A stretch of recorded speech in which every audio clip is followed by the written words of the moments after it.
kelas 4 yaitu mengubah bentuk energi. Nah, di sini modul tersebut memiliki tujuan kegiatan pembelajaran. Yang pertama, mengetahui sumber energi dan perubahan energi dari parasut angin dengan menggunakan STEM, yaitu Sains, Teknologi, Engineering, dan juga Mathematics. Yang kedua, yaitu siswa mampu menghitung luas bidang dalam membuat mainan parasut angin. Dan yang terakhir yaitu siswa mampu merancang atau mendesain parasut dengan teknik pengukuran, lalu ada teknik potong dan juga teknik sambung. Nah, selanjutnya guru dapat memberikan pertanyaan pematik agar memancing siswa untuk berpikir. Yang pertama ada pertanyaan, jika pesawat jatuh, kira-kira apa yang akan dilakukan untuk menyelamatkan diri kita? Yang kedua, bisakah manusia terbang tanpa adanya pesawat? Nah, selanjutnya media yang digunakan oleh guru yaitu berupa PPT dengan materi mengubah bentuk energi. Nah, selanjutnya media yang digunakan oleh guru di sini yaitu berupa video tentang pembuatan parasut. Nah, penggunaan media ajar PPT dan video ini dapat menarik siswa dalam belajar karena siswa dapat menyimak sekaligus memvisualisasikan dalam bentuk gambar, tulisan maupun karakternya.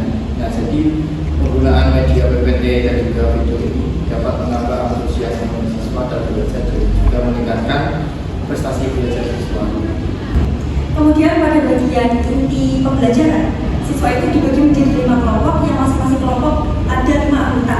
Nah, kemudian siswa itu mengerjakan AKPD yang isinya terkait persoalan yang telah diberikan oleh gurunya. Setelah siswa mengerjakan AKPD tersebut dan mengamati AKPD tersebut, siswa itu mengamati sebuah video yang isinya terkait bagaimana cara pembuatan parasut. Dan dari cara pembuatan parasut tersebut yang ada di video, siswa itu bisa memiliki imajinasi terkait kira-kira desain seperti apa yang akan mereka buat nantinya untuk direalisasikan gitu.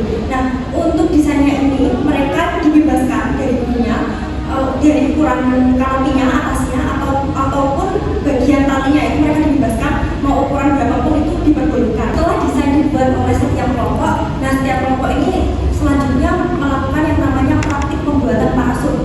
Setelah semua kelompok selesai membuat parasut, nah guru dan juga siswa itu melakukan uji coba. Uji coba ini berupa apa? Jadi nanti siswa itu melayangkan parasutnya, lalu guru dan teman-temannya mengukur menggunakan stopwatch seberapa lama dari parasut tersebut melayang sampai jatuh itu dihitung berapa lama waktunya. Dan kemudian setelah selesai, siswa mengerjakan AKPD untuk memberikan kesimpulan dari eksperimen yang telah mereka lakukan. Dan setelah itu, guru bisa menutup kelas dengan memberikan evaluasi dan juga memberikan kesimpulan kepada siswa terkait bagaimana parasut tersebut bisa melayang dan juga mengapa lebar dari parasut atau kanopi atasnya itu bisa mempengaruhi lama melayang dari parasut tersebut. Nah, dengan demikian maka siswa itu bisa belajar berpikir kritis menggunakan eksperimen konkret yang telah mereka lakukan menggunakan parasut tersebut.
Kegiatan selanjutnya yaitu peserta didik diminta untuk mengerjakan AKPD bersama dengan kelompok yang telah ditunggu sebelumnya.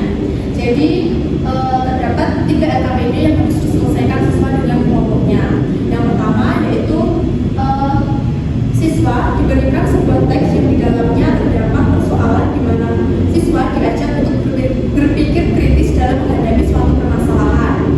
Kemudian peserta didik akan menuliskan alat dan bahan apa saja yang diperlukan dalam pembuatannya. Yang LKPD kedua yaitu siswa diminta untuk membuat sketsa mainan parasut angin lengkap dengan penjelasannya. Yang terakhir yaitu siswa diminta untuk menuliskan langkah-langkah bagaimana pembuatan mainan parasut angin sesuai dengan desain yang telah mereka buat. Mengenai pembelajaran tadi, kita mengetahui bahwa proses atau proyek pembuatan parasut ini berintegrasi dengan pendekatan STEM. Nah, komponen dalam STEM ini ada 4. Yang pertama ada STEM. Sesuai dengan proyek pembuatan parasut ini, komponen S ini adalah sains yang mana berkaitan erat dengan pembelajaran gaya gravitasi dan juga gaya gesek. Seperti yang kita tahu bahwa parasut ini menggunakan prinsip di mana udara itu akan bergesekan dengan kanopi atau parasut itu. Nah, gaya gesek ini terjadi akibat parasut itu di mana udara yang berkumpul di bawah parasut akan menekan ke atas sehingga akan memperlambat laju turunnya parasut ke tanah. Nah, untuk selanjutnya yaitu komponen T yaitu teknologi. Itu ada 2 macam yang berkaitan, yaitu yang pertama ada teknologi yang canggih. Kita itu menggunakan stopwatch untuk menghitung seberapa lama parasut itu akan melayang di udara sampai ke tanah. Yang kedua yaitu teknologi sederhana, di mana kita menggunakan gunting. Gunting ini digunakan untuk memotong alat-alat atau bahan yang kita gunakan untuk membuat parasut ini. Nah, untuk selanjutnya adalah komponen engineering yang mana mencakup kegiatan investigasi mengenai parasut itu, lalu kemudian kita mencari desainnya untuk membuat parasut itu, lalu kita membuat parasut itu menjadi satu kesatuan yang kemudian kita uji menggunakan stopwatch, lalu kita akan menemukan desain ulang supaya kita itu mengetahui bagaimana desain yang ideal untuk parasut itu. Nah, untuk selanjutnya yaitu komponen M atau mathematics. Itu berkaitan dengan luas dan juga keliling dari sebuah bangunan tanah yang kita gunakan, yaitu persegi dan juga persegi panjang. Dan bagaimana pengukuran itu bisa kita lakukan sehingga akan membuat kanopi parasut itu mempunyai panjang yang pas dan akan mengukur panjang tali yang digunakan untuk membuat parasut tersebut.